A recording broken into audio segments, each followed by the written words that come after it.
오늘 말씀 제목은 구약의 10개 우물. 그래서 우리가 구약에 뭐 여러 개의 우물이 있지만 그 중에 10가지 우물을 우리가 장면을 찾아서 주님께서 이게 우물에 관해서 보여주는 조명이 그냥 우리 물을 마시는 것 정도에서 끝나는 것이 아니라 그 이상의 무슨 메시지를 우리에게 전해주고 계시는구나 하는 것을 우리가 한번 이 말씀을 통해서 한번 찾아보려고 하고 있습니다. 그래서 일단 창세기 16장으로 가보겠습니다. 16장으로 가면서 아브라함이 이 16장 주변을 중심으로 해서 나름대로 큰 실수 하나를 하게 됩니다. 그것이 뭐냐면 하나님께서 약속으로 주시고자 하는 자신의 아들을 기다리다가 자기가 사라와 더불어 이제 하나님의 약속이 다른 방식으로도 주어질 수 있는 거 아니겠느냐. 굳이 당신과 나 사이에 이렇게 몸도 이미 다 이제 폐경기가 돼서 아기를 낳을 수 없는 몸인데 어떻게 아기를 낳겠냐. 그래서 자기의 몸종을 들여서 사라의 몸종을 들여서 아이를 낳게 하는 일을 하게 되죠. 그래서 이 일이 작은 한 가족의 실수였는지 모르지만 그 일은 지금 이 순간에도 중동 지역에 엄청난 싸움과 다툼을 유발하고 있습니다. 그래서 그 하갈을 통해서 난 아이가 중동 지역의 민족적 조상이 되죠. 그래서 이런 큰 실수를 이런 것들이 큰 실수가 되어져서 지금도 하나님의 말씀대로 이 약속대로 주어지지 않는 혈통에 따라서 커다란 전쟁과 나름대로 그 살인과 이런 폭동과 이런 것들이 다툼이 있어서 얼마나 많은 사람들이 피해를 입었는지 뭐 알 수는 없지만 하나님은 아시겠죠. 그래서 이런 일들이 벌어지고 있다. 그래서 이런 상황을 이해하시고 16장 6절로 가보겠습니다. 하갈을 통해서 아이를 갖게 되어서 지금 하갈이란 여자가 수태를 한 상태죠. 그래서 수태를 한 상태인데 이제 종이었는데 아브라함 자기 주인의 씨를 갖게 되자 이제 사라를 좀 핍박하는 그런 상황이 벌어진 상황입니다. 6절 그러나 아브라함이 사라에게 이르되 보라 당신의 하녀는 당신의 손안에 있으니 당신이 기뻐하는 대로 그녀에게 행하라 하매 사라가 그녀를 학대하니 하갈이 그녀의 얼굴을 피해 도망하니라. 주의 천사가 광야의 물샘 옆에서 물샘 이건 뭐 우리가 오늘 찾고자 하는 우물은 well이라는 영어 단어입니다. well인데 이건 well이 아니고 fountain of water 그래서 물이 샘솟는 우물을 얘기하고 있는데요. 이것이 나중에 가면 well이라고 확정되어져서 나옵니다. 그래서 물샘 옆에서 곧 수르로 가는 길에 있는 샘 옆에서 그녀를 찾아내어 이르되 사라의 하녀 하갈이 내가 어디서 왔으며 어디로 가느냐 하니 그녀가 이르되 나는 내 여주인 사라의 얼굴을 피해 도망하나이다 하매 주의 천사가 그녀에게 이르되 내 여주인에게 돌아가 그녀의 손 밑에서 복종하라 하고 주의 천사가 또 그녀에게 이르되 내가 네 씨를 크게 번성하게 하여 수가 많아 셀 수 없게 하리라 하니라. 주의 천사가 또 그녀에게 이르되 보라 내가 아이를 가졌은즉 아들을 낳으리니 그의 이름을 이스마엘이라 하라. 주께서 내 고통을 들으셨느니라. 그는 들 사람이 될 것이요 그의 손이 모든 사람을 대적하여 모든 사람의 손이 그를 대적할 것이며 그가 자기의 모든 형제들 앞에 거하리라 하니라. 자, 이 하갈을 통해 태어날 아기가 들 사람이 될 것이고 그죠? 모든 사람들의 대적을 하게 되고 이런 다툼의 원인이 된다고 말씀하시는 것은 지금까지도 하나님의 말씀이 유효하다는 걸 우리가 자주 보게 됩니다. 그래서 하나님의 말씀은 굉장히 오류가 없이 그 말씀대로 이루어지는 걸 보게 됩니다. 그 다음에 13절로 가보겠습니다. 그녀가 자기에게 말씀하신 주의 이름을 나를 보시는 하나님이라 하였으니 지금 하갈이란 여자가 사례가 이제 핍박을 하니까 도망간 거죠. 도망가다가 광야 한가운데서 주의 천사가 이 여인을 찾아왔고 이 여인이 만난 후에 자기가 만난 주의 이름을 뭐라고 얘기하냐면 나를 보시는 하나님이다 이렇게 얘기하고 있습니다. 그죠? 그러니 이는 그녀가 이르기를 나도 여기서 나를 보시는 그분을 배웠는가 하였기 때문이더라. 그러므로 그 샘을 부엘라헤로이라 하였더라. 그래서 여기서 그 샘이라는 게 웰입니다. 그러니까 아까 파운틴 오브 워터에서 주의 천사를 만났고 그게 웰이다, 우물이다 이렇게 얘기를 하고 있죠. 그러니까 이 여인이 지금 우물에서 주의 천사를 만났고 이 여인이 찾아서 만난 게 아니죠. 주의 천사가 일부러 찾아왔고 주님께서 이 여인을 보고 이 여인의 삶에 관여를 하고 계시는 모습입니다. 그래서 이 여인은 지금 쫓겨나서 도망자, 추방자의 신세가 된 거죠. 그죠? 주인의 핍박에 힘들어서 도망가서 나오고 있는 상황에서 우물에서 주님께서 이 여인을 바라보시고 이 여인이 나를 돌보시는 하나님이시구나, 나를 보시는 하나님이구나 라는 사실을 고백하고 있는 것입니다. 우리의 과거에 잃어버린 자, 우리가 이 여인은 잃어버린 데, 길을 잃어버린 데 구원받지 않은 여인이죠. 구원받지 않은 여인이 이렇게 무언가 자기가 갈 곳을 잃고 광야 한가운데에 몰렸을 때 주님께서 찾아오시는 것, 그죠? 항상 우리가 하나님을 찾는 게 아닙니다. 하나님께서 우리를 찾아오시는 것이죠. 그래서 뭔가 소망도 없이 갈 곳도 없고 일단 도망은 나왔는데 갈 데도 없는데 한 우물을 만나게 되고 거기서 주님이 그 여인을 찾아오시고 그 여인의 인생에 개입하고 있는 사실을 보여주고 있는 것입니다. 여러분들이 지금은 이제 구원을 받아서 이렇게 좋은 신앙생활을 하고 있고 좋은 교회에 앉아서 이렇게 신앙생활을 하고 있지만 과거에 우리의 삶을 뒤돌아 보게 되면 정말 그 당시에는 알 수 없었는데 그때 만났던 사람, 그때 만들어졌던 약속, 그죠? 그때 찾아왔던 어떤 우연한 한 사람의 방문, 이런 것들이 우리가 알 수는 없었지만 그런 만남들을 통해서 내가 주님을 알게 되고 주님의 구원 안에 들어온 과정을 기억하고 계실 것입니다. 그래서 우리의 구원의 이 역사들은 모든 것들이 우연히 이루어지는 것이 아닙니다. 하나님께서 개입하고 관심을 가져주시는 것이죠. 그죠? 그래서 여러분들이 알 수는 없었지만 하나님이 계속 우리를 보고 계셨다. 우리를 지켜보고 계신다. 우리가 광야에서 헤맬 때도 내가 혼자인 것 같고 하지만 하나님은 우리에게 긍휼과 사랑의 눈길로 계속 보고 계셨다. 첫 번째 우물은 하나님이 우리를 보고 계시는 우물이셨다. 두 번째 우물로 가보겠습니다. 창세기 21장으로 가보겠습니다. 21장에서 가게 되면 아이를 낳게 되고 사라가 이제 또 자기 아기를 갖게 되잖아요. 자기가 이제 수태한 이후에 사라가 자기 아기를 갖게 되니까 이제 이 여종과 아이가 있는 것이 함께 사는 것이 이제 사라 입장에서는 불편해지고 싫어지기 시작하는 상황이에요. 그러니까 이렇게 이해를 하시고 12절로 들어가 보겠습니다. 하나님께서 아브라함에게 이르시되 그 아이가 내 노예 여자로 인하여 그 일을 내 눈앞에 근심거리로 두지 말라. 사라가 내게 말한 모든 것에서 그녀의 목소리에 귀를 기울이라. 이는 이삭 안에서 내 씨가 부름을 받을 것이기 때문이라. 이 노예 여자의 아들도 내 씨니 내가 그에게서 한 민족을 만들리라 하시니라. 아브라함이 아침에 일찍 일어나 빵과 물 한 부대를 취하여 아브라함이 지금 이 여인에게 먹을 것을 준 겁니다. 주고 하갈에게 주되 그녀의 어깨에 그것을 메어주고 또 그 아이를 주며 그녀를 내보내매 그녀가 떠나서 브엘사베의 광야에서 방황하더라. 부대의 물이 떨어지매 그녀가 그 아이를 떨기나무 중 하나의 밑에 두고 화살이 미치는 거리만큼 떨어진 곳에 가서 그를 마주보며 앉았으니 이는 그녀가 이르기를 아이가 죽는 것을 차마 내가 보지 못하겠다 하였기 때문이더라. 그녀가 그를 마주보며 앉아서 목소리를 높여 우니. 지금 상황이 어떤 거냐 하면 지금 아브라함이 먹을 걸 주고 나가라고 해서 아기를 데리고 나가는데 먹을 것도 떨어지고 물도 떨어진 거예요. 그래서 지금 목이 마르고 먹을 것이 없어서 아이가 지금 죽어가는 상황을 지켜보고 있는, 이 여인도 힘들지만 이 아이가 먼저 죽을 것이고 이 아이가 죽고 나면 나도 따라 죽을 수밖에 없는 이런 고통스러운 상황에 있다는 것입니다.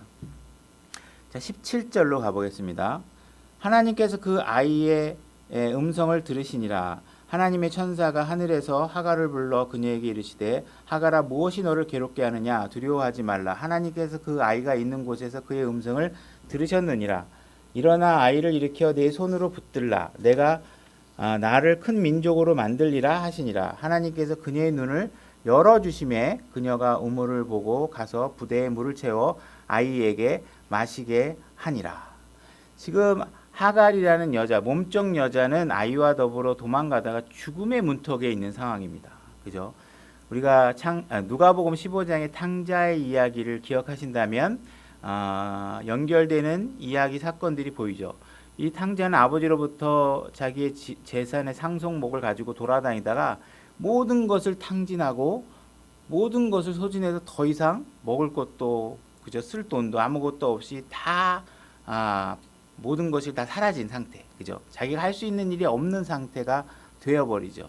그때 탕자는 자기의 아버지를 다시 생각을 하고 일어나게 되고, 이 여인은 지금 죽음의 문턱에 서 있을 때 누군가 이런 상황을 해결해 주기를 목 놓아 울게 됩니다. 이때 하나님께서 그 여인의 목소리를 듣게 되십니다. 그래서 그 여인에게 어떻게 해주냐면 눈을 열어주세요. 눈을 열어주고 어떻게 하냐면 그 옆에 우물이 있으니까 가서 그 우물에 가서 물을 채워 먹어라 이렇게 얘기를 하시는 것입니다.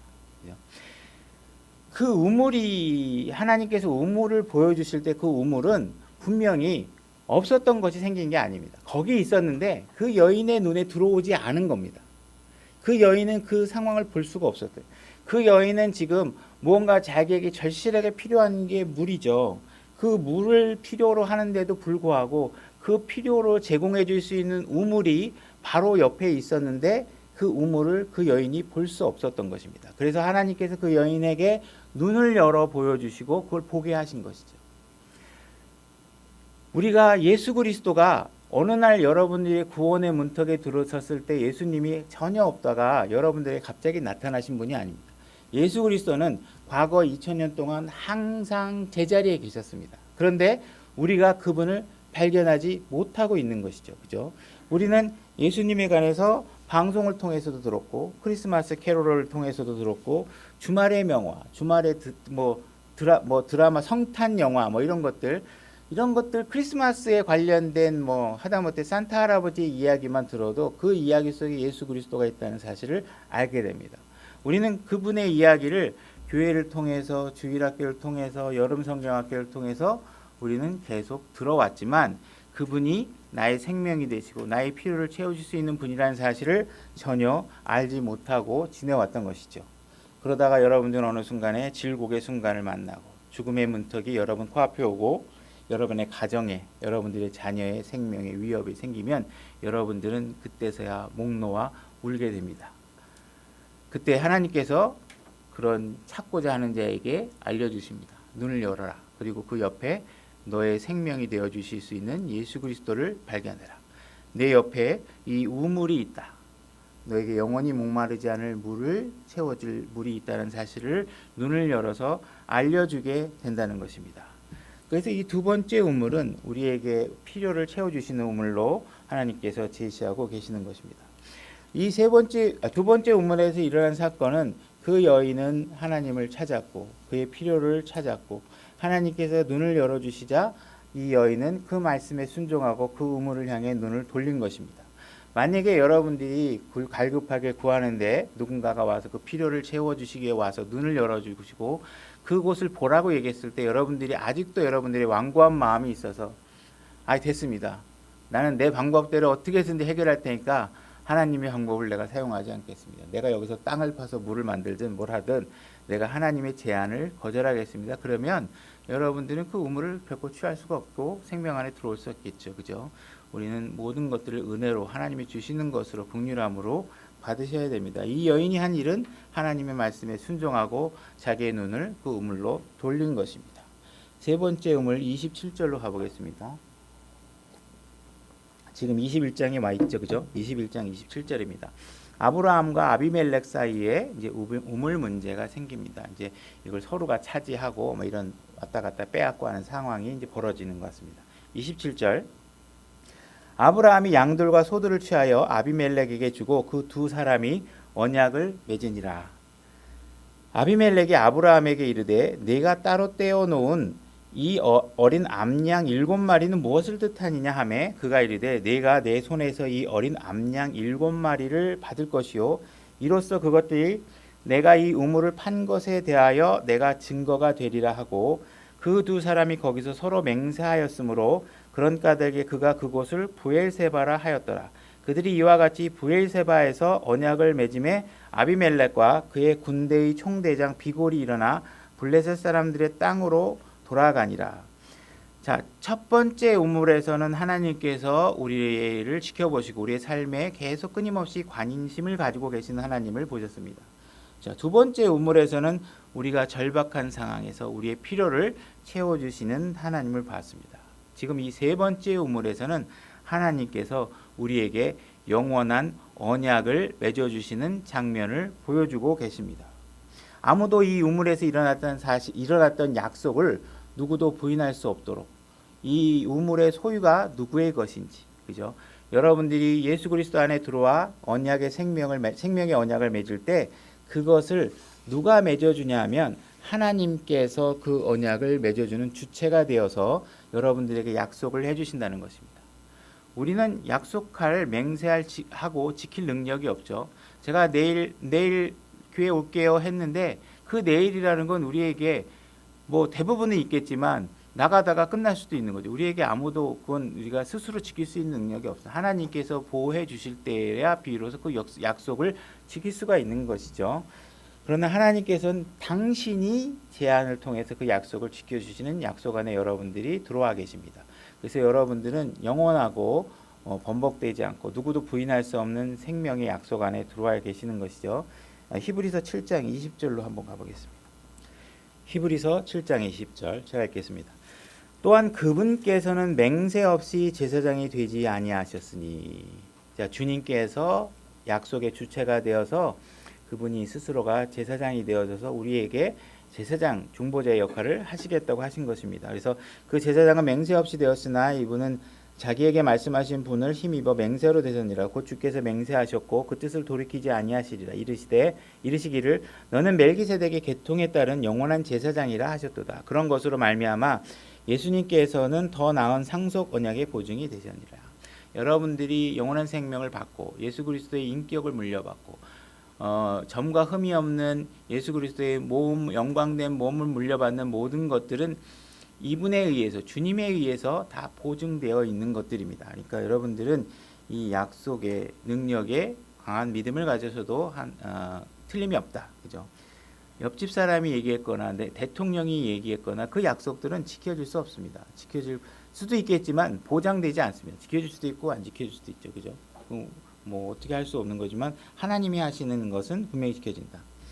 자, 첫 번째 우물에서는 믿지 않는 자, 구원받지 않는 자가 우물에 도착을 합니다. 두 번째 우물에서도 믿지 않는 자가 와서 하나님의 필요의 공급을 받습니다. 자, 세 번째 우물에 와서는 누군가가 믿지 않는 자가 이 우물에 도착하지만 이 우물에서 일단 언약이 체결되게 되면 이 이후부터는 믿지 않는 자는 존재하지 않게 됩니다. 이 우물의 언약에 속하게 되면 그 사람은 결코 잃어버린 자가 될 수 없는 상황이 될 것이고, 이분은 하나님이 약속의 주인이 돼서 영원한 이 우물이 네 것이다, 영원히 내가 이 안에 머물 수 있다라는 사실을 하나님께서 확증해 주신 것으로 이분 이후로는 항상 우리는 구원받지 않은 자가 우물에 도착할 수 없는 상황이 되게 됩니다. 자, 네 번째 우물로 가보겠습니다. 창세기 24장 10절로 가보겠습니다. 제가 읽겠습니다. 그 종이, 이 종은 아브라함의 종이죠. 엘리에셀이라는 종이 자기 주인의 아들의 신부를 얻으러 이동하는 장면의 대목이 나오는 이야기입니다. 자기 주인의 낙타들 중에서 10마리를 데리고 떠나니라. 그의 주인의 모든 좋은 것이 그의 손에 있었더라. 그가 일어나 메소포타미아로 가서 나홀의 도시에 이르러 저녁 때에 곧 여인들이 물을 길러 나오는 때에 자기 낙타들을 도시 밖 우물 곁에서 무릎을 꿇고 앉게 하니라. 그가 이르되 오 주 곧 나의 주인 아브라함의 하나님이여 원하오니 이날 내게 일이 잘 되게 하사 나의 주인 아브라함에게 친절을 베푸시옵소서. 지금 이 사람이 우물 곁에 무릎 꿇고 이렇게 기도를 하는 것입니다. 하나님께 아브라함의 하나님이여 내가 이날 내게 내게 맡겨진 일이 잘 되게 해 주십시오. 이렇게 해서 아브라함에게 친절을 베풀어 주십시오. 이렇게 기도를 하는 것입니다. 보소서 내가 여기 우물 곁에 섰다가 이 도시 사람들의 딸들이 물을 길러 나오면 뭐 이렇게 되어 있습니다. 그래서 신부를 얻으러 가는 과정에서 하나님께 기도하는 것이죠. 그래서 이 네 번째 우물은 기도하는 장소로 등장하고 있습니다. 그래서 이 기도하는 내용을 보게 되면 자기의 필요를 간구하는 것이 아니라 자기의 주인이 자기에게 맡긴 임무를 내가 잘 수행할 수 있도록 하나님께 간구하고 계시는 것입니다. 간구하고 있는 것입니다. 이 우물에서 드려주고 있는 기도의 내용은 자기에게 부를 요구하거나 돈을 요구하거나 건강을 요구하거나 뭔가 보물, 재물 같은 거를 요구하는 이런 간구의 기도가 아니라 질병이 낫게 해주세요. 이런 기도를 하는 게 아니라 하나님께서 나에게 맡기신 내 주인이 나에게 맡긴 일을 잘 할 수 있도록 도와달라고 이야기하고 있는 것입니다. 여러분들이 이 네 번째 우물에 도착하게 되면 바로 우리의 신앙이 어디서부터 시작되어야 되는지를 이 네 번째 우물에서 우리에게 보여주고 있는 것입니다. 우리의 신앙은 내 필요를 간구하는 것이 아니라 하나님의 필요와 그분의 일의 성취를 위해서 여러분들의 기도가 드려져야 한다는 것입니다. 그래서 우리가 계속 구원받은 지 오랜 시간이 되어 있는데도 불구하고 아직까지도 우리가 구원의 문턱에 들어서서 기복적인 신앙, 내 자식이 잘 되고 내 자식 대학 들어가고 남편 좋은 직장 얻고 남편 돈 잘 벌고 이런 식의 기도에 머물러 계신다면 이 우물의 사건을 통해서 우리의 신앙의 시작이 어디서부터 되어야 되는가? 지금까지 여러분들의 신앙의 위치가 잘못되어 있다면 말씀의 선상에 맞추어져서 그 위치를 조정하실 수 있기를 바랍니다. 그래서 하나님께 우리는 항상 주님을 위한 열매가 우리를 통해 잘 드러날 수 있도록 하나님께 간구하고 그분의 일이 성취되고 성공될 수 있도록 기도하는 자리로 여러분들의 신앙이 시작되어야 된다는 것입니다. 다섯 번째 우물로 가보겠습니다. 구원받은 자가 두 번째 만나는 우물입니다. 창세기 29장 1절로 가보겠습니다. 제가 읽겠습니다. 그 뒤에 야곱이 계속해서 이동하여 동쪽 사람들의 땅에 이르러 바라보니 보라, 들에 우물이 있고. 자, 여러분들이 동쪽을 바라봤는데 우물이 있는 들을 바라보고 있는 것입니다. 자, 물이 있는 들판은 푸르를 수밖에 없겠죠, 그죠?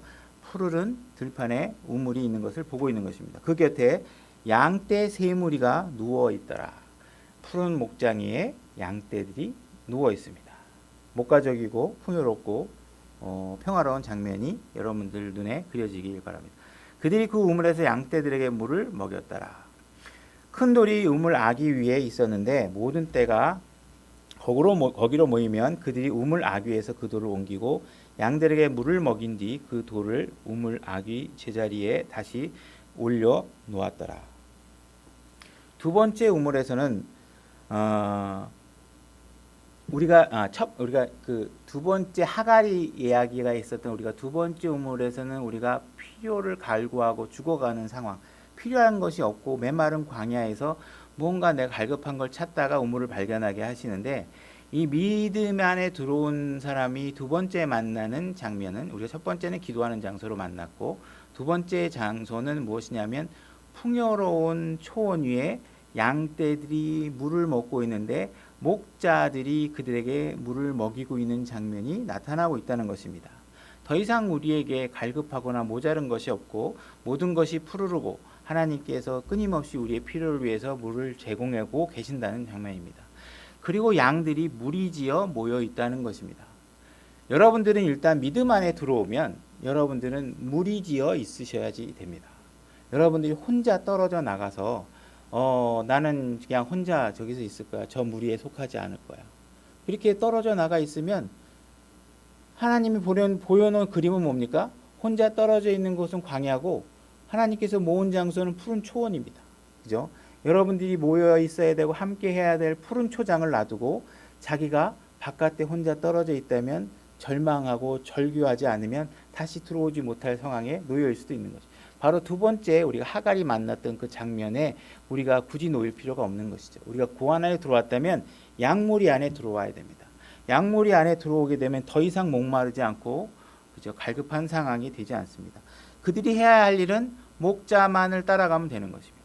목자가 모여라 그러면 모이고 물 마셔라 그러면 물 마시고, 자 이제 재충전 됐지, 목마른 거 다 됐지, 그러면 이제 너희들 다 나가서 하고 또 다시 목마를 때 다시 모이면 돼 하고 여러분들을 모으고 이끌고 하시는 것입니다. 그래서 우리가 이 다섯 번째 우물에서는 우리가 뭔가 하나님께서 풍요롭고 함께 양떼들이 모여서 목자의 공급을 받는 그런 장면으로 보여주고 있는 것입니다. 여러분들의 신앙생활도 마찬가지입니다. 물이 공급되는 곳은 사회가 아닙니다. 여러분들이 유튜브 채널 앞에서 생명수가 넘치는 것이 아닙니다. 신앙은 몸으로 드려지는 것입니다.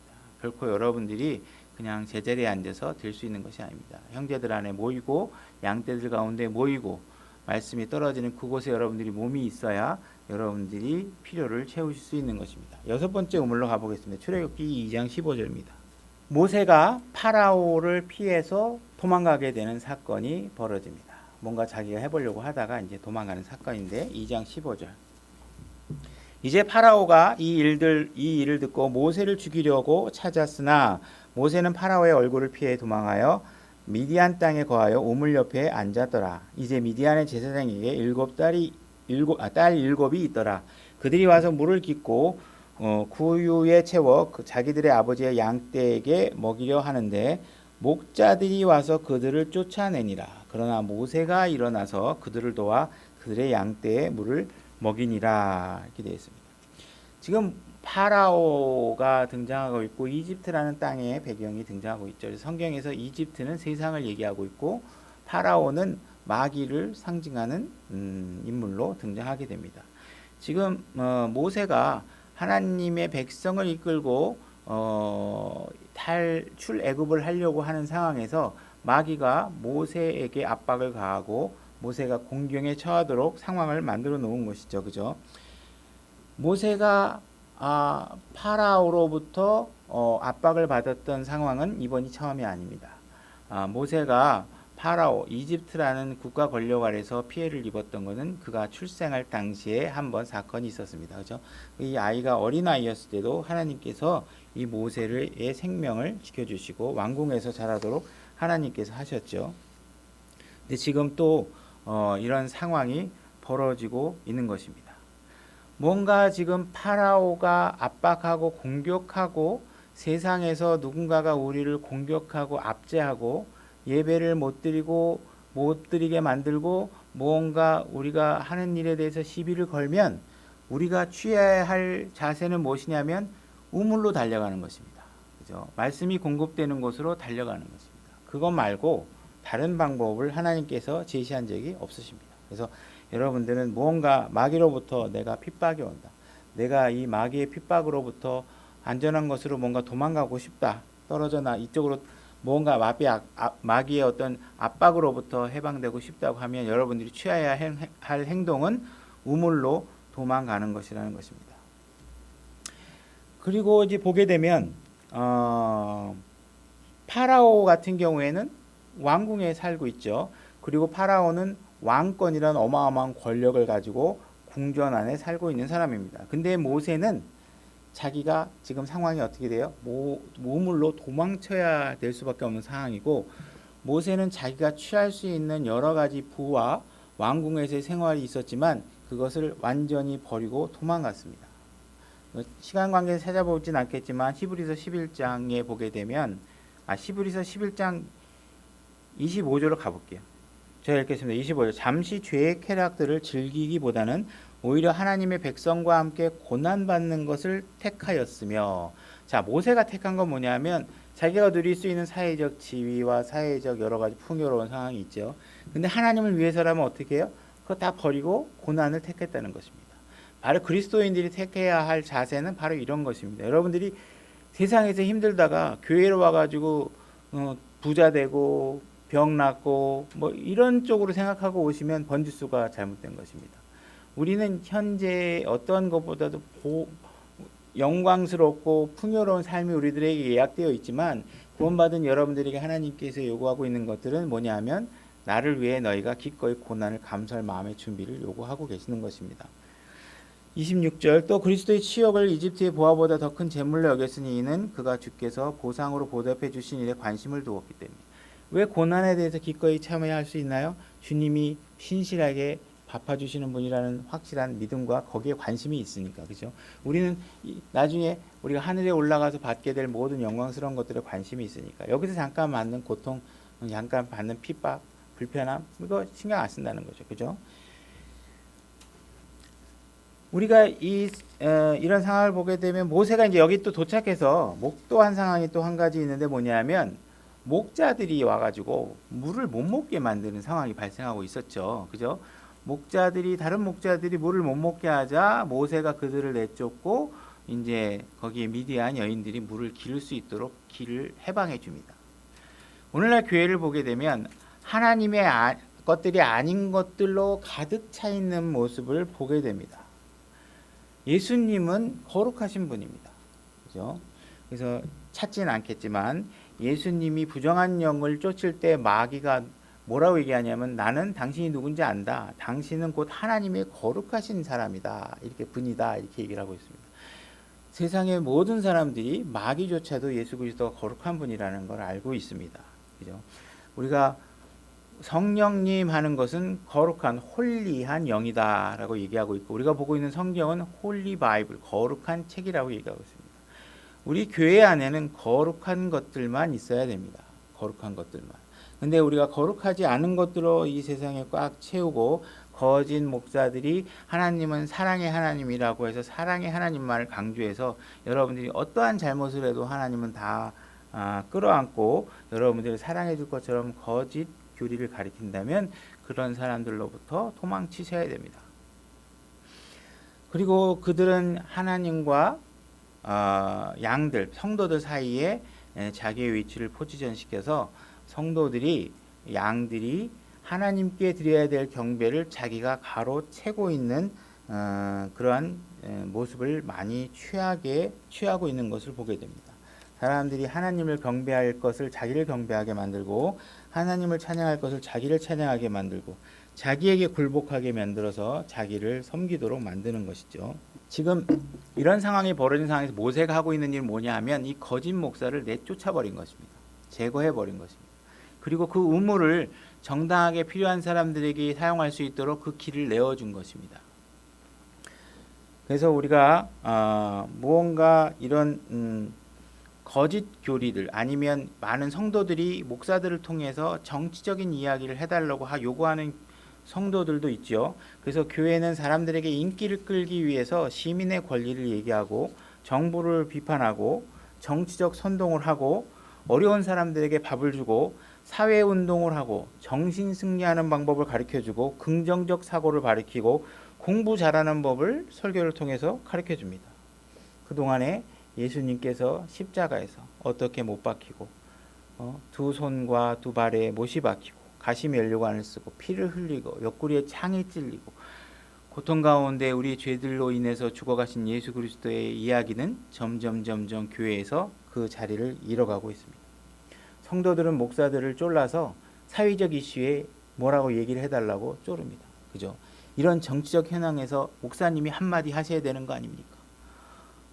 성경에서는 그렇게 얘기하고 있지 않습니다. 그런 것들은 얘기하게 되면 거짓 목사에 해당하는 것이죠. 어떤 목사는 장수의 비결을 얘기합니다. 장수의 비결을 어디를 근거를 들어서 얘기하니까, 모세가 장수한 건 40년 동안 도보로 많이 걸어다녀서 장수를 했다.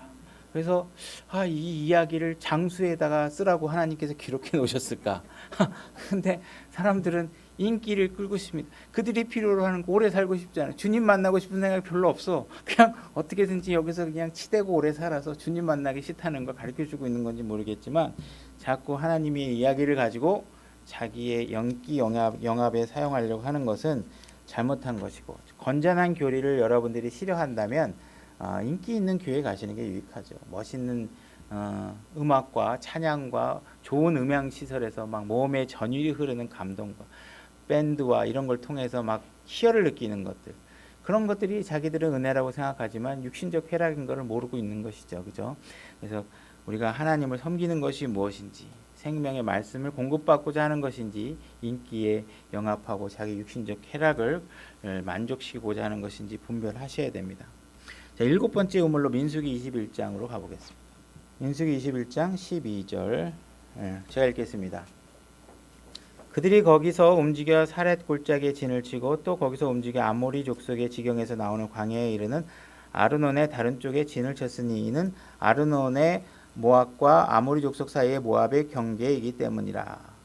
그러므로 주의 전쟁의 책에 이르렀으되 그가 홍해와 아르논의 시내에서 행하였으며, 아르의 거처에 내려가는 시내들의 개울에서와 모압 경계에 놓인 곳에서 행하였도다 하였더라. 지금 읽고 있는 내용들을 보면 좀 깝깝하죠. 이게 뭔 내용인지, 왜 어디다 진을 쳤는지, 어디서 유숙을 했는지, 이런 것들을 이야기를 하는 것을 읽다 보면 어떤 때 보면 레위기를 읽는 것보다 더 어렵게 느껴질 때가 있고, 저도 그렇습니다. 그래서 이런 이야기들을 통해서 우리가 가질 수 있는 교훈은, 하나님께서 우리가 어디에 머물고 어디에 있어야 하는지조차도 하나님께서 관심을 갖고 계신다, 많은 정도로 우리가 이해할 수 있을 것 같습니다. 16절로 가보겠습니다. 그들이 거기서 부엘로 갔는데 그것은 주께서 모세에게 말씀하시기를 백성을 함께 모으라, 내가 그들에게 물을 주리라 하시던 우물이니라. 여기 우물이 나오죠. 그들에게 물을 주시라 하셨던 그 우물이요. 그때에 그 이스라엘이 이 노래를 부르되 오 우물아 솟아나라 너희는 우물에게 노래하라 이렇게 하면서 우물에서 하나님을 우물 공급해 주시는 공급자에 대한 이런 찬양과 경배를 하는 것을 보게 됩니다. 우리가 교회에 와서 우리가 해야 될 것들은 아까도 얘기했지만 우리의 필요를 위해서 자기 강구를 위해서 필요한 필요를 강구하기 위해서 오는 것뿐만 아니라 우리 마음은 우리가 하나님과 더불어 생명 안에 들어오게 한 것, 하나님께서 우리의 풍요와 말씀의 생명의 물을 계속 먹여주고 계시는 것들에 우리가 감사하고 그분을 그렇게 해주신 그분께 영광과 찬양을 올리는 것조차도 우리가 해야 될 일이라는 사실을 잊어서는 안 된다는 것이죠. 그죠? 우리가 기분 좋고 뭐 신나면 콧노래를 흥얼흥얼 거리잖아요. 주님과 만난 그 기쁨이 흥얼흥얼 콧소리로 나와도 좋고 그분을 경배하고 찬양하는 일에 우리가 소홀히 해서는 안 된다. 그래서 우리가 7번째 우물에서는 그분을 찬양하는 우물로 등장하고 계신다. 이렇게 말씀드릴 수 있습니다. 8번째 우물. 8번째 우물은 사무엘 하 17장으로 가는데요. 압살롬에 관한 이야기입니다. 압살롬이 아버지에게 반역을 해서 다윗이 도망가는 상황이 벌어지죠. 그죠? 압살롬이 압박을 해서 다윗이 도망가고 있는 상황에서 다윗은 그 성 안에 다윗을 추종하고는 신복 하나를 거기에 첩자 비슷하게 이제 심어놨습니다. 이 사람이 후세라는 사람인데 이 후세가 압살롬에게 뭔가 조언을 한다고 하면서 다윗에게 이제 유리한 그런 전략을 지혜로 펼치게 되고 그래서 이제 그 다윗과 사이에 첩자들을 이용해서 정보를 주고받는 상황이고 다윗은 지금 도망가 있는 상황이에요. 다윗의 이제 부하 장수들이 그 성벽 근처에 와서 있을 때 이제 그 후세가 지금 압살롬이 당신을 잡으려고 가니까 피하라는 메시지를 연통을 넣으려고 하는 장면입니다. 17절.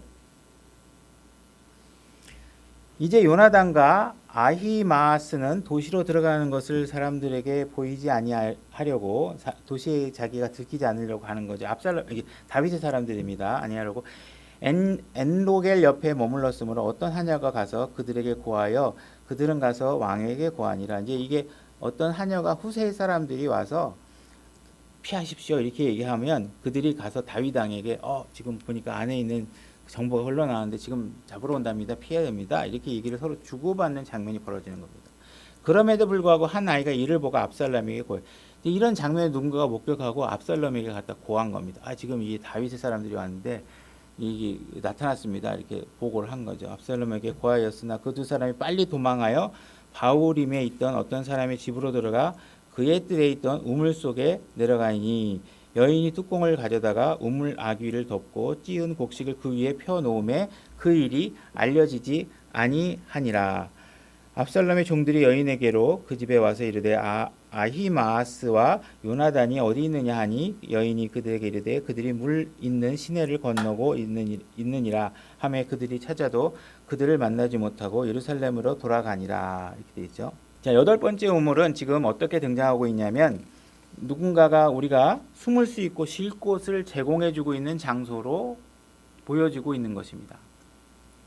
뭔가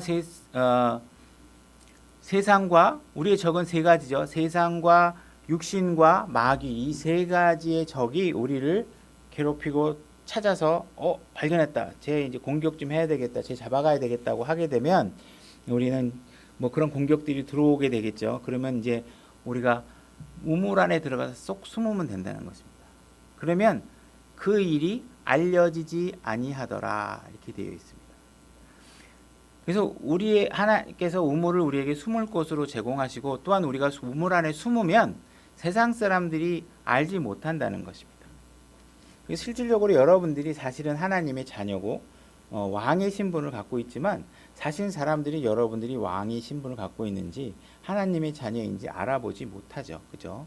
그래서 우리는 그들은 사실 교회에 관해서 그들에게 관심도 없고 교회의 위치나 교회가 어디 있는지 교회가 뭐 하는 곳인지에 대해 관심이 없죠. 그래서 여러분들이 우물 안에 들어가게 되면 세상 사람들은 여러분들이 어떤 상황에 있는지를 잘 알지 못하는 상황이 된다는 것입니다. 어쨌든 이 8번째 우물은 우리가 쉴 수 있고 숨을 수 있고 세상과 고난과 핍박과 이런 것으로부터 우물 안에 들어오면 이 모든 것들 필요해 주신 주님의 주권 아래 여러분들이 놓이게 되고 그분께서 그 무거운 짐들을 여러분들을 위해서 해결해 주시는 쉬는 장소로 제공되고 있는 것입니다. 여러분들이 숨을 수 있는 세상에서 숨을 수 있는 최고의 장소는 예수 그리스도 아니라는 사실을 아셔야 된다는 것입니다. 자, 9번째 우물로 가겠습니다. 사무엘하 23장 13절입니다. 사무엘하 23장 13절 또 읽겠습니다. 또 30명의 우두머리 중에서 세 사람이 내려가 수확하는 때에 아둘람 굴에 이르러 다윗에게로 갔는데 블레셋 사람들의 떼가 르바임 골짜기에 진을 쳤더라. 다윗은 그때 요새에 있었고 블레셋 사람들의 수비대는 그때 베들레헴에 있었더라. 다윗이 애타게 바람에 이르되 오 누가 베들레헴 성문 옆에 있는 우물의 물을 내게 주어 마시게 할까 하매 아둘람 굴에 있었던 이야기를 하고 있는 것 같습니다. 그래서 아둘람 굴에 있을 때 저 베들레헴에 가서 있는 우물을 내가 마시고 싶다 이렇게 다윗이 얘기를 한 거죠. 그 세 용사가 블레셋 사람들의 군대를 뚫고 나가서 베들레헴 성문 옆에 있던 우물의 물을 깃고 그것을 취해 다윗에게 가져왔으나 그럼에도 불구하고 그가 그것을 마시려 하지 아니하고 그것을 주께 부어드리며 이르되 오 주여 내가 결단코 이런 일을 하지 아니하리이다. 이것은 생명의 위험을 무릅쓰고 갔던 사람들의 피가 아니니까 하고 그런 까닭에 그가 그것을 마시지 아니하리이다. 이 세 용사가 이런 일들을 행하였더라.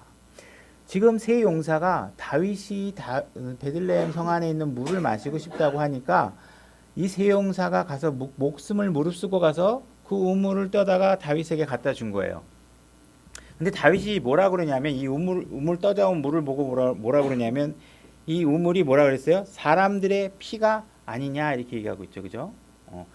이 세 용사가 자기의 주인인 다윗을 위해서 목숨을 무릅쓰고 가지고 와서 떠온 물, 그거를 피라고 얘기하고 있습니다. 지금 다윗의 손에 들려 있는 게 진짜 피인가요? 아니죠. 물이죠. 그죠? 물인데도 불구하고 이것을 피라고 얘기하고 있는 것은 이 세 용사가 그 죽음을 무릅쓰고 결국은 피의 대가를 치를 각오를 하고 다윗을 위해서 목숨을 걸어서 가지고 온 것이죠. 그죠? 우리는 누군가를 위해서 희생한 피에 관한 이야기를 우리는 알고 있습니다. 그래서 이 이야기는 예수 그리스도의 십자가 사건, 우리를 위해서 피를 흘리신 사건과 연관되어 있는 이야기를 내포하고 있고요. 그 다음에 우리가 이제 예수님께서 이것은 나의 살이라 이것은 나의 피라 그렇게 얘기했을 때 그 안에 담겨 있는 것이 실제로 피가 아니라는 사실을 우리가 알아야 된다는 거예요. 성경의 표현상 보게 되면 우리가 피다 그랬을 때 우리가 이걸 문자적으로 받아들일 수도 있고 상징적으로 받아들일 수 있는데 이 경우 지금 우리가 사무엘하 상황에 보게 되면 분명히 이것은 피가 아니죠. 그런데도 불구하고 뭔가 생명을 무릅쓰고 하니 물에 대해서 피로 상징하고 있으니까 중의적인 표현이 들어있다는 것입니다. 그래서 예수님께서 이것이 내 살이다 피다 했을 때 그 피는 실제로 자기의 피를 짜서 준 게 아니고 그 내가 너희를 위해서 흘린 그 피에 대한 상징적인 표현이라는 사실을 우리가 또한 알 필요가 있겠죠. 그래서 우리가 지금 살에 대한 이야기, 피에 대한 이야기는 요한복음 6장에 나와 있는 이야기죠. 그래서 다윗은 지금 9번째 우물에서 다윗은 지금 우물을 갈망하고 있는 것입니다. 내가 그 우물을 마시고 싶다. 다윗은 지금 아둘람 굴에 있습니다. 지금 사울이 공격하고 어떻게 하면 다윗을 죽일까 하고 쫓아오고 있는 상황이에요. 근데도 불구하고 그는 다시 성으로 돌아가고 싶다거나 아니면 저 사울을 죽여서 나를 쫓아오지 못하게 만들게 하거나 이런 데 관심이 있다기보다 무엇에 관심이 있냐면 우물에 관심이 있다는 거예요. 그 물을 마시고 싶다. 뭔가 누군가를 위해서 희생하고 떠온 그 물 그리고 우리가 예수님께서 우리를 위해서 흘려주신 그 피 이런 것들을 우리가 생각할 때 우리가 예수 그리스도의 공급되는 말씀에 대해서 우리가 갈망하셔야 한다는 것입니다. 여러분들이 교회에 오는 가장 큰 이유, 그분이 주시는 말씀 하나를 공급받을 수 있다는 것이 얼마나 귀한 일인가를 아직 알지 못하고 있다면, 그래서 교회에 나오는 것이 별로 중요하지 않다고 생각하고 있는 분이 계시다면 이 다윗의 절규는 죽을 수도 있는 상황, 그 우물을 위해서 그 부하 장수들은 목숨을 걸고 가서 떠온 그 우물, 그만큼의 희생의 대가를 치를 각오를 하고 여러분들이 말씀의 공급에 갈망하고 계신가요? 하나님께서는 그런 마음으로 말씀을 갈망하라고 얘기하고 있는 것이고 그 장면을 9번째 우물을 통해서 우리에게 보여주고 계시는 것입니다. 그죠? 우리가 지금 9가지의 우물들을 봤었죠. 한번 되짚어보면 첫 번째는 하나님께서 우리를 지켜보시는 장소로서 우물이 보여지고 있고, 두 번째는 죽어가고 있는 상황에서 우리의 필요를 공급해 주시는 분으로 등장하고 있고, 세 번째는 우리가 그곳에 찾아온 자를 통하여서 하나님이 내가 이 우물에 관해서 너에게, 내가 예수 그리스도 안에 생명 안에 두어 있는 너에게 이 모든 것을 영원히 보장해 주는 약속을 해주시는 장면으로 등장하고 있습니다. 네 번째는 구원받은 자가, 그래서 세 번째 우물의 약속 안에 들어온 자가 첫 번째 만나는 네 번째 우물에서는 기도하는 장소로 드러나고 있습니다. 그래서 우리의 구원받은 자는 하나님께서 나에게 부여한 힘, 내가 무엇을 하기를 원하나이까, 내가 그 일을 할 수 있기를 주님께 기도하는 자리로 그 신앙이 시작되어야 한다는 것입니다. 다섯 번째 우물은 양떼가 모이는 장소로 등장하고 있습니다. 우리는 구원받았다면 양떼 무리 안에 들어와서 말씀이 공급되는 목자의 그늘 아래서 여러분들이 쉬고 여러분들이 재충전하고 그래서 다시 들러 나가서 여러분들이 활동을 할 수 있는 그러한 우물로 제시되고 있는 것입니다. 여섯 번째, 누군가가 여러분들을 쫓아오게 되면 도망가는, 그래서 모세가 파라오의 핍박을 통해서 도망가서 만났던 우물, 그리고 그곳에 잘못된 목자가 있었을 때 그 목자를 물리치고 그 우물이 필요한 여인들에게 공급될 수 있도록 해줬던 그 우물이 여섯 번째 우물이었습니다. 일곱 번째는 찬양을 이끌어내는 장소였습니다. 그래서 우리가 우물에서 솟아라, 그래서 그 우물이 공급되는 우물에 대해서 감사하고 우리가 그 우물을 통해서 먹었던 것, 생명을 공급받았던 일에 감사하는 우물로 등장하고 있습니다. 여덟 번째는 우리가 무언가 고난 중에 있을 때, 뭔가 누가 나를 공격하려고 할 때, 찾으러 올 때 들어가서 숨을 수 있었던 장소로 우리가 쉴 수 있는, 누군가 세상 사람에게 노출되지 않고 우리만의 안식을 얻을 수 있는 장소로 보여주고 있는 것이죠. 아홉 번째 우물은 다윗이 우물을 갈망했던, 내가 이 우물을 마시고 싶다, 주님의 말씀을 공급받고 싶다 하는 우리 신약의 교리로 연결할 수 있는 우물에 대한 갈망을 보여주고 있습니다. 이제 열 번째 우물로 가보겠습니다. 잠언 5장 1절입니다. 제가 읽겠습니다. 내 아들아, 내 지혜의 주의를 기울이며 내 명철에 내 귀를 기울이라. 자, 이렇게 하고서 그 다음 절부터 약 11절까지 여자를 조심해라. 어떤 여자를 조심하냐? 낯선 여자를 조심해라 하는 이야기로 쭉 이야기를 전개해 나갑니다. 그래서 이제 이렇게 너희들이 이 이야기를, 내 낯선 여인을 조심하라고 하는 내 이야기를 잘 안 들으면 어떤 상태가 되는지 그 이야기를 12절에 하고 있습니다. 제가 읽겠습니다. 잠언 5장 12절. 말하기를 내가 어찌 교훈을 미워하고 내 마음이 책망을 멸시하여 내 선생들의 목소리에 순종하지 아니하고 나를 훈계하던 이들에게 귀를 기울이지 아니하였던가. 낯선 여자 쫓아다니다가 이제 절망 상황에 놓여서 이제 후회하는 거예요. 내가 그때 그 말을 들을 걸. 내가 그때 낯선 여자를 쫓아다니지 말고 그 하지 말라는 그 교훈을 들을, 내가 왜 그때 그 교훈을 듣지 않았을까 하고 이제 후회하고 있는 장면이에요. 그죠? 이제 15절로 가보겠습니다. 내 물 저장고에서 물을 마시며 네 우물에서 흐르는 물을 마셔라. 네 것이 있다. 너에게 우물이 있다. 그 우물에서 물을 마셔라. 이 얘기를 하고 있는 거예요. 내 샘들이 널리 퍼지며 거리들에서 물 같은 강들이 되게 하되 그것들이 오직 내 것이 되게 하며 너와 함께하는 낯선 자들의 것이 되지 못하게 하라. 내 샘이 복되게 하며 또 내가 젊은 때 취한 아내와 더불어 기뻐하라.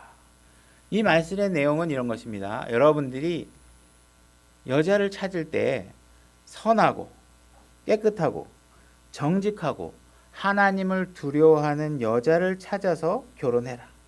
그리고 그 아내, 너에게 주어진 그 아내와 더불어 인생을 영원히 함께 해라. 그 여인이 바로 너에게 우물과 같은 존재이다. 바로 너에게 주어진 네 아내가 우물이고 그 여인을 통해서 공급되는 물만을 마셔라. 가서 다른 낯선 사람들이, 낯선 여자가 주는 물을 마시면 안 된다. 이렇게 얘기하고 있는 것입니다. 찾지는 않고 에베소서 우리가 5장을 보게 되면 이것은 큰 신비라.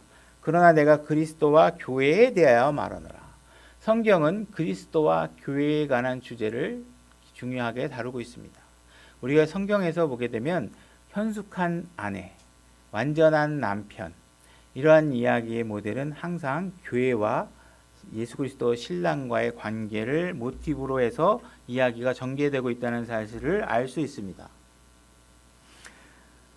뭔가 하나님께서 우리가 여러분들이 첫 번째부터 뭔가 공급받고 하나님의 영원한 약속 안에 들어오고 양떼의 무리 가운데 들어오고 여러분들이 양떼의 무리 안에 들어오지만 여전히 누군가가 쫓아오고 핍박하면 예수 그리스도 안에 여러분들이 숨고 그죠? 그분을 갈망하고 그분을 찬양하고 그분의 일을 성취하도록 하고 하는 일에 대해서 여러분들이 다 하는 일에 대해서 하나님께 보장해 주고 계시는 것이 바로 10번째 우물인데 그것이 뭐냐면 여러분들을 하나님께서 아내로 취하셔서 남자와 여자가 만나서 하나의 몸이 되는 것처럼 너희를 내가 부부의 관계로 여러분들을 영원히 함께 떨어지지 않을 관계에 놓게 만들겠다. 그죠? 우리가 부부도 자식 간에 자식하고 아버지도 때가 되면 헤어져야 되잖아. 아들은 자기 길을 가야 돼요. 그러나 부부는 일단 만나면 어떻게 돼요? 죽을 때까지 같이 있는 거잖아요. 그죠? 그래서 하나님께서 여러분들과의 관계를 최종적으로 10번째 우물에서 제공하고 있는 것은 뭐니? 제공하고 있는 약속은 무엇이냐면 내가 너희를 아내로 맞아주겠다. 그래서 영원히 한 아내와 한 남편을 통해서 영원히 살 수 있는 그런 관계로 만들겠다. 그죠? 그래서 여러분들이 좋은 아내를 갖고 있다면, 영적인 아내를 갖고 있고 훌륭한 남편을 갖고 있다면 그 축복에 감사하셔야 됩니다. 그죠? 그런 생명의 물을 공급하고 있는 아내, 특히 그죠? 하나님의 말씀으로 뭐 똘똘 뭉친 영적인 아내를 내가 갖고 있다면 그건 귀한 축복으로 아셔야 되는 것입니다. 그래서 우리가 이러한 교회와 신랑의 교회와 그리스도의 모델로 인해서 우리가 부부가 되는 관계를 통해서 영원한 물이 공급되는 그런 우물에서 우리가 하나님께서 약속을 10번째 우물로 만들어 주고 계시는데요. 번외편으로 한 가지만 더 찾아볼게요. 창세기 26장 19절로 가보겠습니다. 10개의 우물은 제가 준비한 내용 다 찾았고 우리가 교회를 처음에 시작했던 우리의 우물이 있습니다. 우리의 우물. 기억나시는 분 있으십니까? 네, 르호봇이라는 우물에서 우리가 교회를 시작하셨습니다. 그래서 창세기 26장 19절로 가보겠습니다. 하나만 읽고 끝낼게요. 제가 읽겠습니다. 이삭의 종들이 골짜기를 파서 거기서 솟아나는 우물을 얻었는데, 자, 이삭이 우물을 파서 우물을 얻었어요. 그랄의 목자들이 이삭의 목자들과 다툼에 이르되 이 물은 우리의 것이 아니라 하니라. 그들이 그와 다투었으므로 그가 그 우물의 이름을 에색이라 하였더라. 그들이 또 다른 우물을 파고 다툼이 자꾸 일어나니까 또 딴 데로 옮겨 또 파고 그러는 겁니다. 또 그것으로 인하여 다투고 22절로 갈게요. 그가 거기서 옮겨서 다른 우물을 팠더니 계속 우물을 파는데 다툼이 생겨서 이제 다 놔두고 마지막에 또 다른 우물 하나 판 겁니다. 그들이 그것으로 인해 다투지 아니하였으므로 그가 그 우물의 이름을 르호봇이라 하고 이르되 이제 주께서 우리를 위해 자리를 만들어 주셨은즉 그 땅에서 우리가 다산하리라 하였더라. 자, 우리가 의도하진 않았지만 우연하게 우리가 예배를 시작한 것이 르호봇이라는 이름을 가진 곳에서 우리가 예배를 시작했습니다. 근데 그 르호봇의 이름을 보니 더 이상 다투지 않고 하나님께서 이미 우리에게 자리를 만들어 주신 것이고 우리가 그 땅에서 그곳에서 다산하고 번창할 것을 하나님께서 약속해 주고 계십니다. 그죠? 하나님께서 시작하신 일에는 우연이 없습니다. 분명히 하나님께서 시작하셨으면 그 끝을 보실 것이고 하나님께서 낮은 마음 침례교회를 다툼이 없는 자리를 통해서 시작하게 하신 데는 분명히 그 의미와 뜻이 있을 것이라고 생각이 됩니다. 그러나 하나님께서 그 주어진 계획을 우리를 통해서 온전히 이루시기 위해서는 우리가 준비되어 있어야 됩니다. 하나님이 출애굽의 계획을 통해서 백성을 이끌어냈다 하더라도 그들이 불평하고 여러 가지 원망하는 걸 통해서 하나님께서 그 세대의 계획을 40년 이상을 미루시게 됩니다. 낮은 마음 침례교회를 통해서 하나님께서 시작하신 그 일은 분명히 언젠가는 이루어질 것입니다. 그러나 그 일이 온전하게 하나님이 기쁜 방향으로 빨리 이루어지기 위해서는 우리가 하나님 앞에 불평 없이 우리 자신을 내어드리고 온전한 교회로 성장할 수 있도록 해드려야 될 것입니다. 그래서 오늘 이렇게 10가지 우물과 보너스 1 우물까지 설교를 마쳤습니다. 제 기도를 오늘